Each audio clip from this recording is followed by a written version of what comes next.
মর্মান্তিক পথ দুর্ঘটনা। বিশ্বকর্মা পূজার দিনে প্রাণ গেল এক যুবকের। বিশ্বকর্মা পূজার সকালেই মালবাজারে ঘটে গেল এক হৃদয় বিদারক পথ দুর্ঘটনা। চলসার দিক থেকে আসা একটি পিকআপ ভ্যান নিয়ন্ত্রণ হারিয়ে উল্টো দিকে একটি বাইক সহ 3 জন দাঁড়িয়ে থাকা যুবকের উপর উঠে যায়। ঘটনাস্থলে মৃত্যু হয় এক যুবকের। গুরুতর জখম অবস্থায় আরও 2 জনকে উদ্ধার করে মালবাজার হাসপাতালে নিয়ে যাওয়া হয়।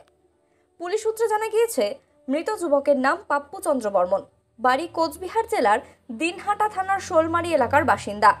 আহতদের মধ্যে একজনের নাম দেবাশিস পাল, তিনি মালবাজার পৌরসভার 9 নম্বর ওয়ার্ডের সাউথ কলোনির বাসিন্দা। অপর আহত যুবকের নাম সত্যেন্দ্র বাসক, বাড়ি দক্ষিণ দিনাজপুর জেলার বালুরঘাটে। প্রত্যক্ষদর্শীদের বর্ণনা অনুযায়ী ওই 3 যুবক সকালবেলায় রাস্তার ধারে দাঁড়িয়ে কথা বলছিলেন।